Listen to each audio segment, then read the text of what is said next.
Acentos. Acentos. Acentos. Acentos. Acentos, un podcast de BBVA.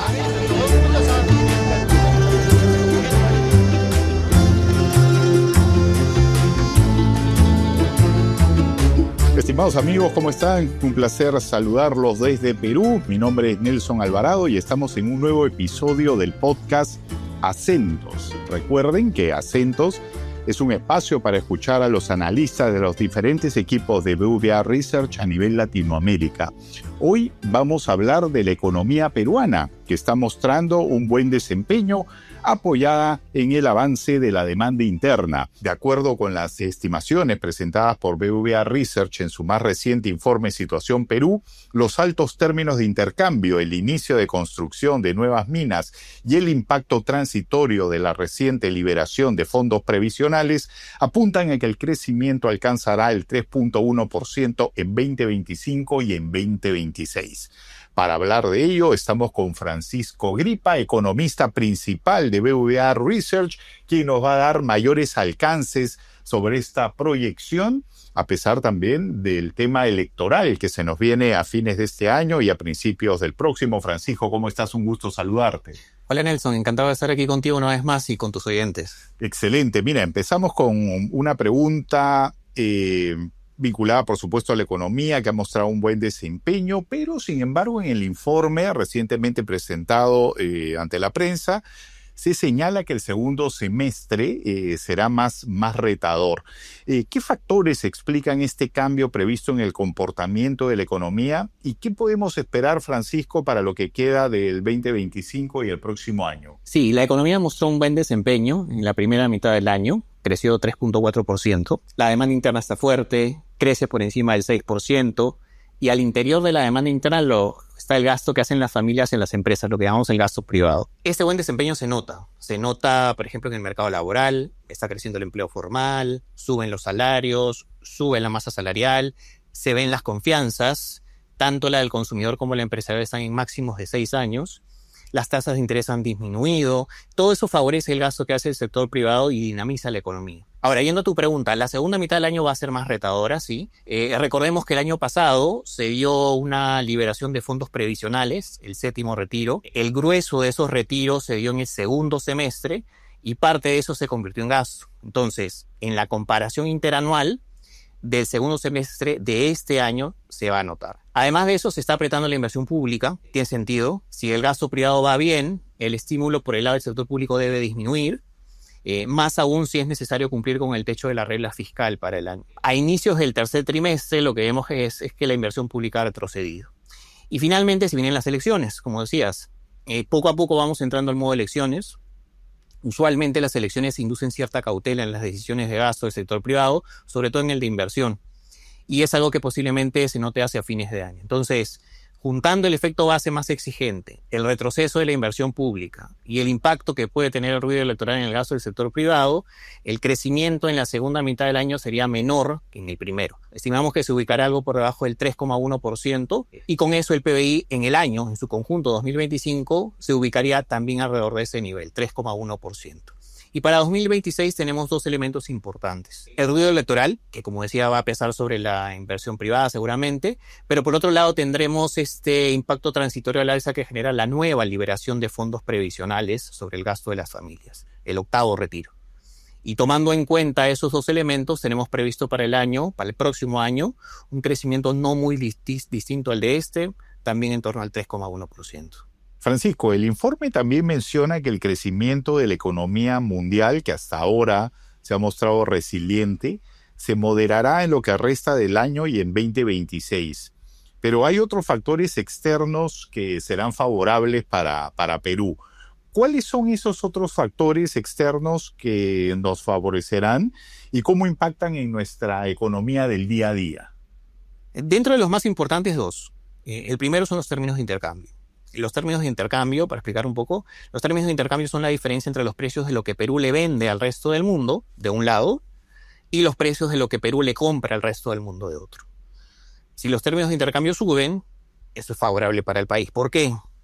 Tomemos como ejemplo la minería. Si los precios de lo que las empresas mineras venden en el exterior suben, sube el valor de lo exportado. Es decir, suben los ingresos de las empresas mineras y de ese modo suben sus utilidades.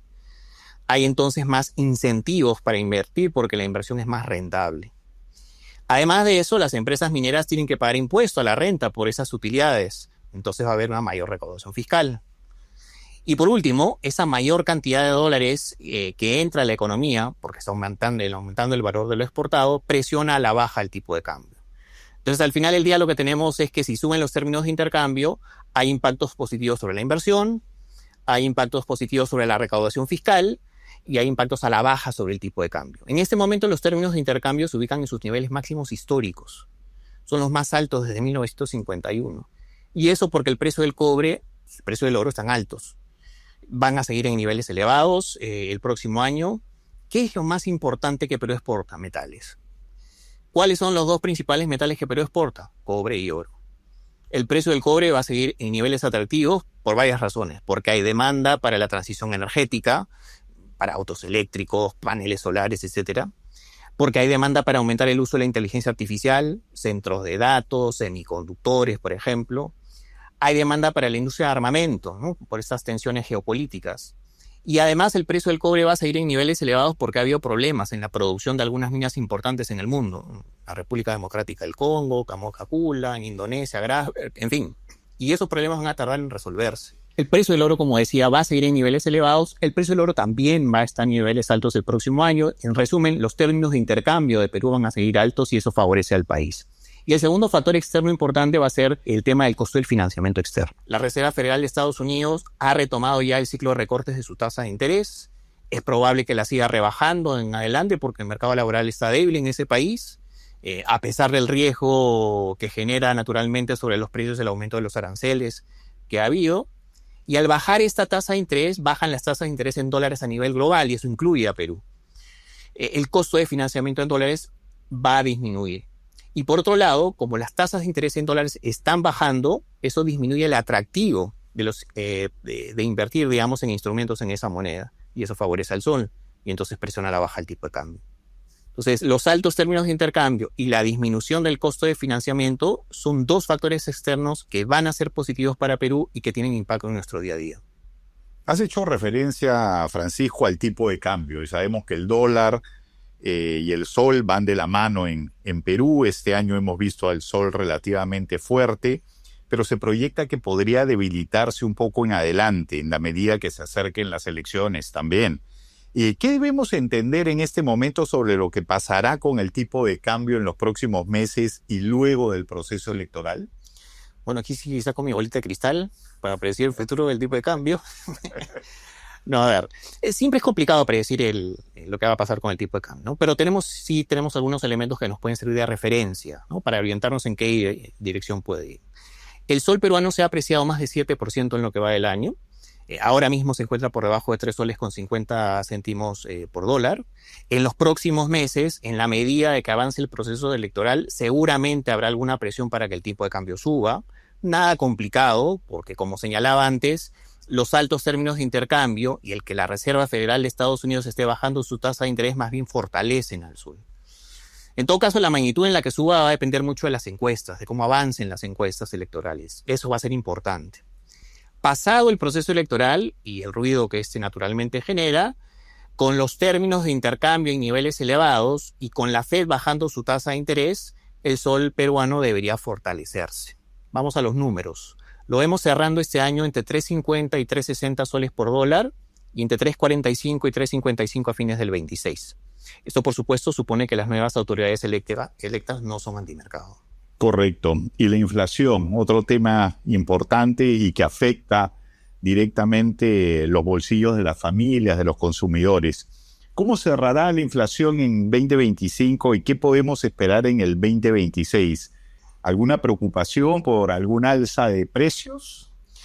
La inflación está en ese momento en 1,4%. Es un nivel bajo.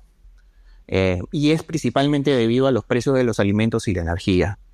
El precio del pollo, por ejemplo, ha caído más de 10% en términos interanuales. El pollo es importante en la canasta de consumo de un peruano, pesa casi 3% en esa canasta de consumo. Han bajado también los precios del pan, de los fideos, los precios de la gasolina, el gas, la electricidad. Y en todo eso ha influido la disminución del tipo de cambio que antes comentaba. que también ha arrastrado a la baja los precios, por ejemplo, de los alquileres, porque están denominados en dólares, los precios de los vehículos, los productos medicinales, los pasajes en avión, en fin. Pero además del tipo de cambio han influido también las menores cotizaciones internacionales de insumos como el petróleo y el trigo. ¿Qué esperamos hacia adelante? Que la inflación tienda a subir. ¿Debemos preocuparnos? No, porque no será una subida muy pronunciada. ¿Por qué subirá la inflación en adelante? Ya lo empezó a hacer en septiembre. Va a seguir aumentando. Veo 4 razones para ello. Hay un efecto base en contra en lo que resta del año, porque la inflación fue muy baja en el cuarto trimestre de 2024. En segundo lugar, porque los precios de los alimentos no pueden estar retrocediendo por tanto tiempo. En algún momento eso se va a tener que normalizar. En tercer lugar, porque el tipo de cambio no va a disminuir en 2026 como disminuirá este año. Y eso implica que su impacto a la baja sobre la inflación no va a ser tan acentuado.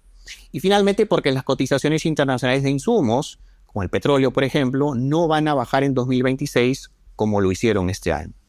La inflación la vemos cerrando 2025 cerca de 1,8% y el próximo año en torno a 2,5%. Va a seguir dentro del rango meta del Banco Central. Excelente.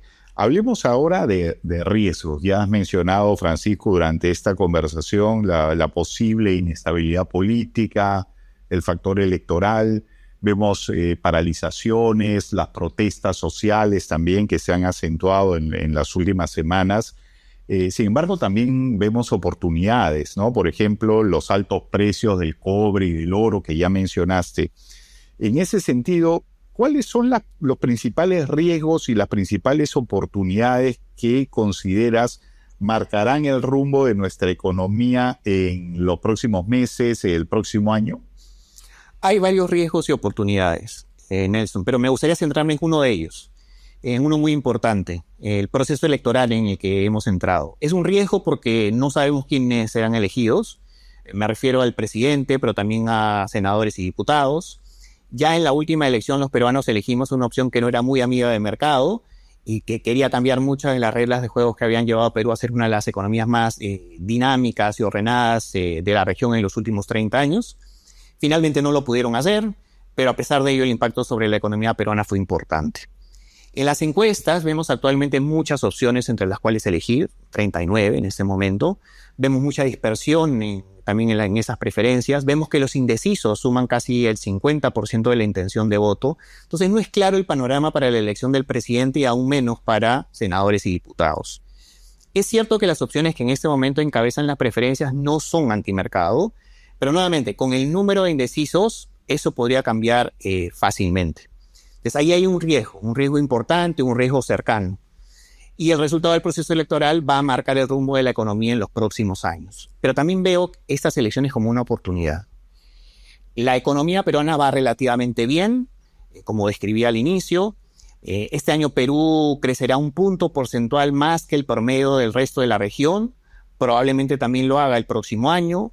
No estamos entonces entrando a esta elección como en 2021. Como recordarás, en la elección de 2021 entramos cuando estábamos en la segunda ola de la pandemia, que estaba diezmando a la población peruana. La economía estaba muy debilitada, se estaba contrayendo a 2 dígitos. No, es cierto, tenemos otros problemas actualmente, pero no están principalmente relacionados con lo económico, de manera que disminuye el atractivo de propuestas electorales que busquen cambiarlo todo en la parte económica.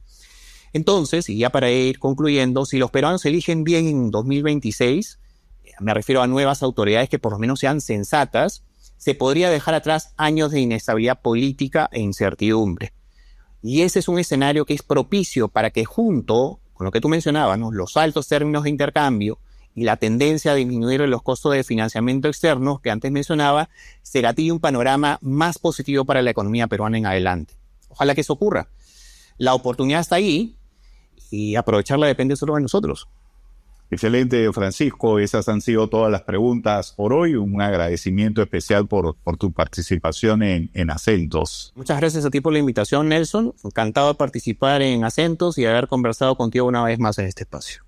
Y los mejores augurios para la economía peruana en lo que resta del 2025 y en el 2026. A todos los amigos oyentes, muchas gracias por sintonizarnos. Y si les gustó este podcast y les interesa la economía latinoamericana y peruana en particular, los invitamos a suscribirse y recomendar Acentos en su plataforma de podcast preferida, así como en sus redes sociales. Nos escuchamos pronto, que estén muy bien. Chau, chau. Acentos. Acentos. Acentos.